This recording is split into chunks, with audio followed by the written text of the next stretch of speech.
Hey guys, how's it going? Today we are going to do the full process of rebuilding this Porta Power here.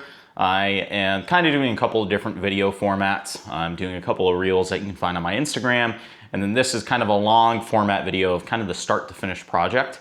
So the first part that you'll see, I tore everything down. I took the seals out. I sent them out to a hydraulic shop to special order the seals. One of them needed a little bit of machining, which I'll explain more later. So let's get right into it. Let's go ahead and get these things back together and get a working Porta Power again. All right, so getting started here. We are going to start off with the standard ram.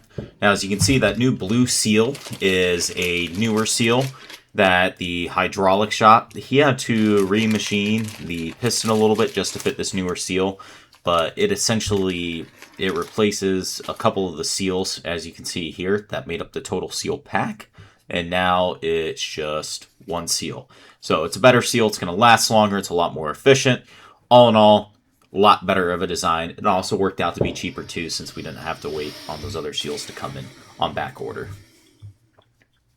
Now, what you're going to see me do here is there's a little bit of buildup on the piston itself. So I'm going to take an old Scotch-Brite and then I'm going to wet it down with some of the hydraulic fluid. Again, just an old Scotch-Brite. No need to use a brand new one unless if you have to. And I'm just going to go ahead and scuff up all the edges and get as much that I can out there, because they'll only continue to accumulate in there. So it's a good idea to kind of just clean some of that old hydraulic fluid staining as best as you can.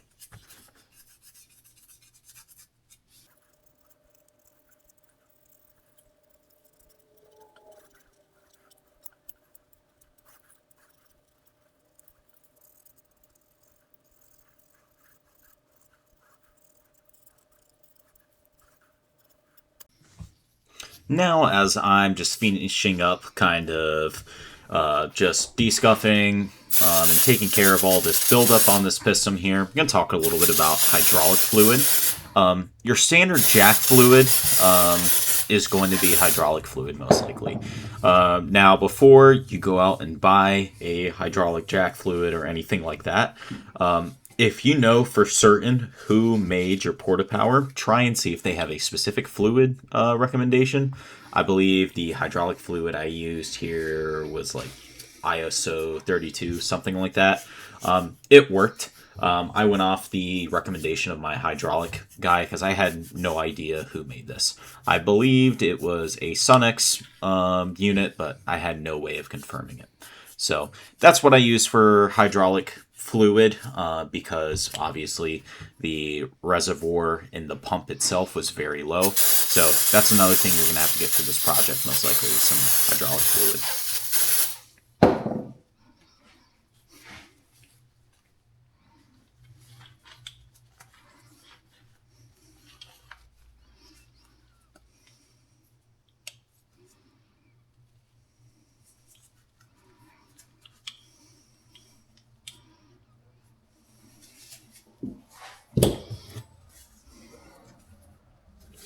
Alright, so now it is time to clean up the main housing of the Porta Power. I tried getting degreaser as best as I could into the flow port valve, as you can see here. And then it's important that when we go to assemble everything, that much of this brake cleaner of what I'm using is dissolved as much as possible. You don't want any of those solvents getting trapped within that ram. You just want hydraulic fluid to be in there. So it's important, clean this out and let it flash off as much as you can, because you just want hydraulic fluid. If you leave any brake fluid in there or any sort of like degreaser, you run the risk of degrading your seals a lot quicker than what they normally would be. So get your degreaser in there and let this air dry as best as you can.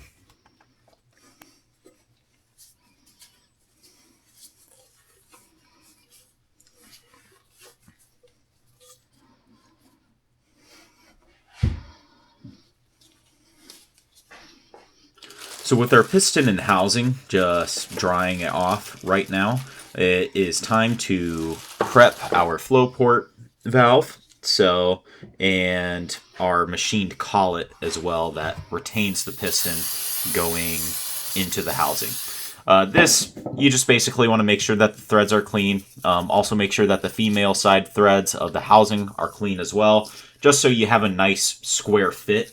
If that piston is cockeyed for whatever reason when you do a final installation, that can affect your performance and possibly cause a leak. So just try and clean it as best as you can. Similar to the buildup that was on the piston, this also had some buildup as well. So I just tried to clean it as best as I could.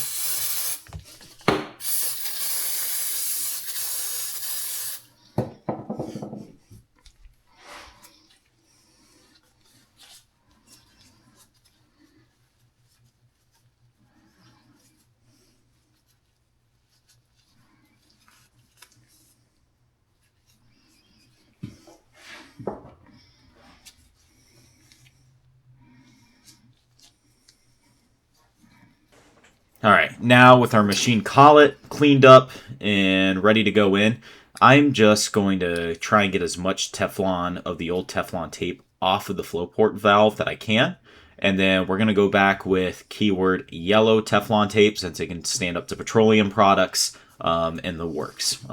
If you put in white Teflon tape, you run the risk of it degrading because it's going to be exposed to hydraulic oil. It's a similar concept on how you use yellow Teflon tape when you go to service your differentials. So I just used a pick in there, try to get into the threads to pull up as much Teflon as possible. This can take a little while, but it's 100% worth it in cheap insurance to make sure nothing leaks out of the flow port.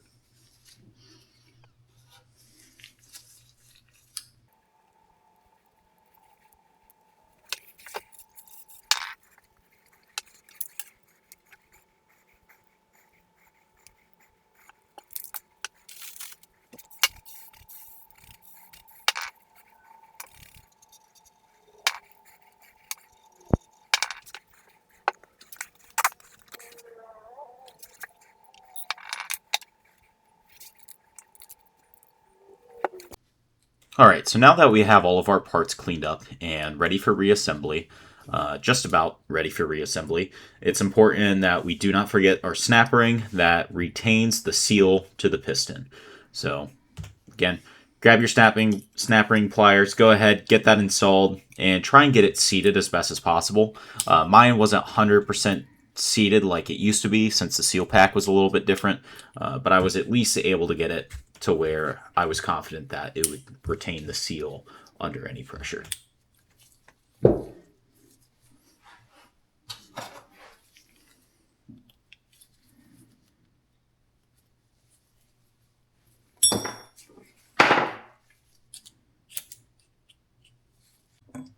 All right, now it's time for the exciting part, final assembly. First thing you're going to do is put a light coating of hydraulic fluid into the housing of the Porta Power. No need to coat the piston because obviously the majority of that piston is exposed as that's what makes the extension part of the Porta Power.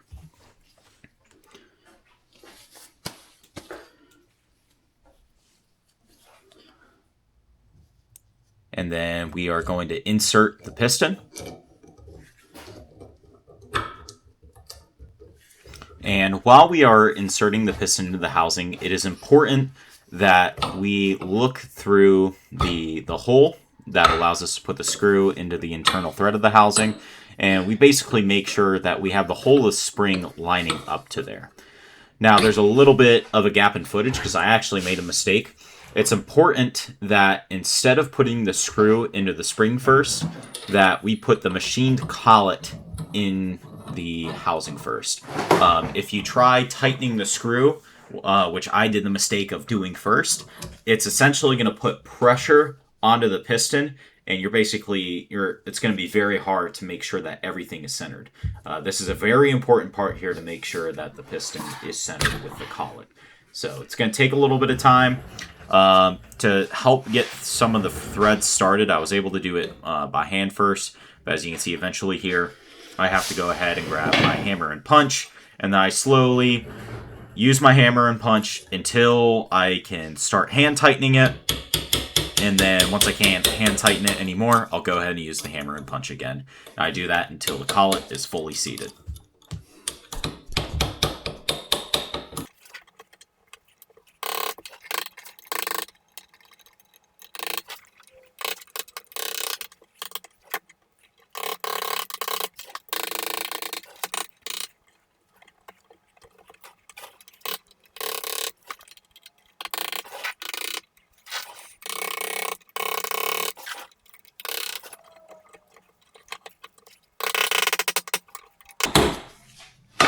Alright, so now that we have our collet fully seated, we are now finally able to put the screw that allows us to retain the spring. Alright, so it's important that during the first step here that you do make sure that that hole's lined up, because if you just went through all that trouble, as you can see I had to sped up the footage with how long it took me to seat that collet, you're going to be struggling right here and you're going to be wishing that you paid more attention. So again, make sure that hole in the spring is lined up so that allows you to just go ahead and insert the screw right in. This might fight you a little bit because obviously that screw's under tension, but you'll be able to get it.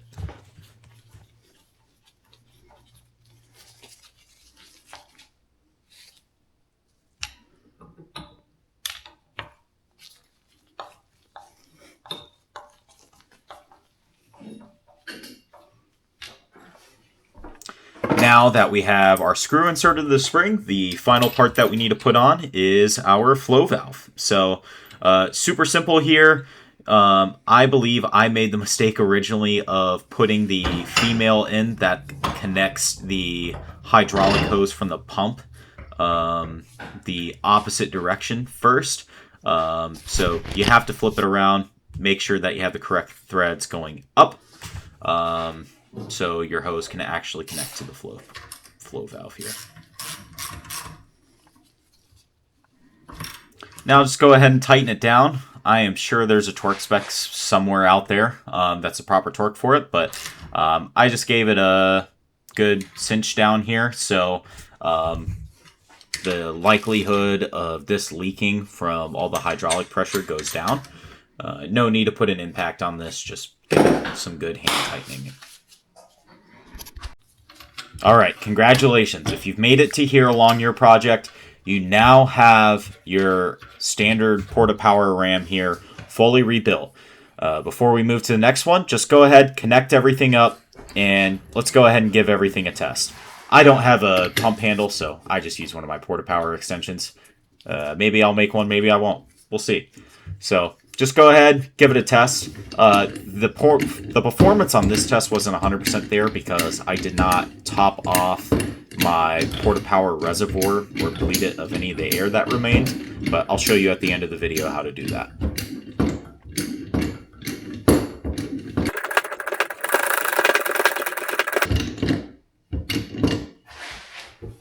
Alright, so now that the piston is fully extended, go ahead and just leave this under pressure all the way. Woo!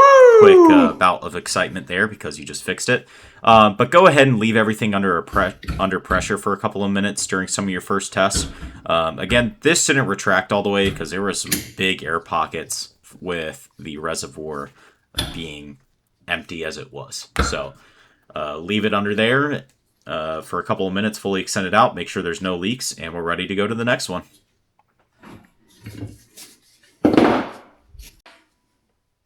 Alright guys, so now we're getting into the home stretch. Now unfortunately I lost a lot of my original footage of putting the spreader back together, but just for you guys I went ahead and took mine apart again. Now you're going to follow a lot of the exact same steps as we just did working on the standard Porta Power. So number one, get in there, make sure everything is clean, degrease everything, and then you're going to go ahead and take some hydraulic fluid and lube up the housing where our piston goes into. And just like the other one, the seal faces where the flow port is. On this, since it was a tight seal, just lightly take a hammer is what I had to do just to get it in. Alright, now when it's all done, no more tapping. And then go ahead, prep your flow port valve just like you did with the other one. Brand new Teflon tape. when I originally installed it, I put on the cap, the red cap that you see there on first, and then I tightened the flow port valve on. You can do it either way. Either way works. So yeah, once you tighten that up, you're basically all ready to go. And then when you do this, the jaw is one of the jaws is going to be off. So in the next video clips, I'm going to show you how to get the jaw back on and realign all of the springs.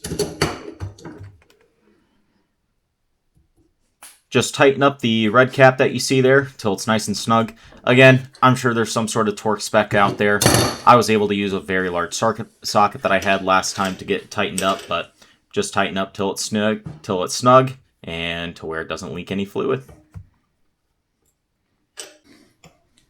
Alright, so now that you have all the internals in, you can see the top of our pistonette through our housing there. Now it's time to reattach the detachable jaw. If you guys remember, we had to remove this jaw, so we had access to pound out the piston when we originally took this apart. Now, the spring actually took me a little bit to figure out, but the long part of the spring, the long ear, it goes onto the spreader jaw itself, and then there's going to be basically two little feet is what they look like, and that's going to go onto the body of the housing itself. So we'll see if I can put up a picture or get something in there that basically shows that, but that's what you're going to do. And then my rod here was a little bit bent, so I had to mess around with the detachable jaws just a little bit to get everything lined up. Once I did, rod came right in, and then we just put in our snap rings.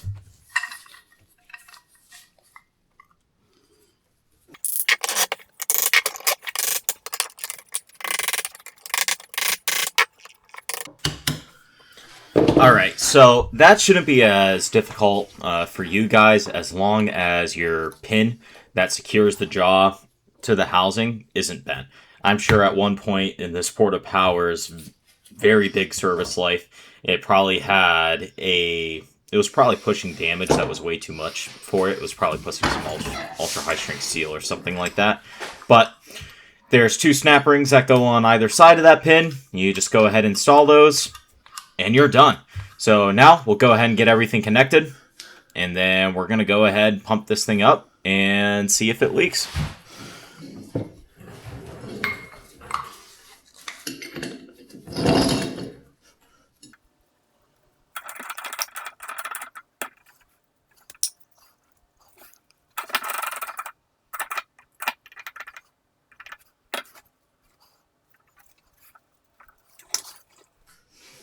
Alright, so we pumped the spreader all the way out, and we let it hold for a little bit, and we confirmed there are no leaks. So now we have a completely working spreader and a completely working standard ram, all for $40. Now, if you're making the argument that it is cheaper to buy a brand new Porta Power, I don't know if you've seen prices on those yet, but you're looking at a minimum of $200. And from figuring this out pretty well from close to scratch, I maybe have 2 hours of footage that I had in total from this project. So it's very affordable to get these working again and all of that. This spring didn't fully retract this time, so I just put a little bit of hydraulic fluid in there to help things get lubed up. I've used this spreader in a couple of projects since rebuilding this, and it retracts fantastic now.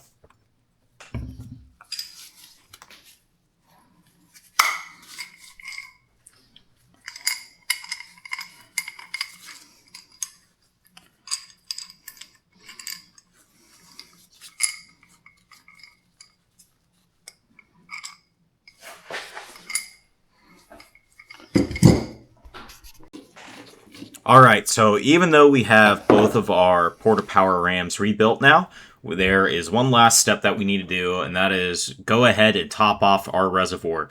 Chances are you've been operating this Porta Power for a while with it leaking all over the place. So it's probably lost a lot more fluid than you thought. So go ahead, it's very similar to refilling diff fluid. Just keep filling it up until it starts spilling, or if you can kind of see down in there, Just give it a good top off.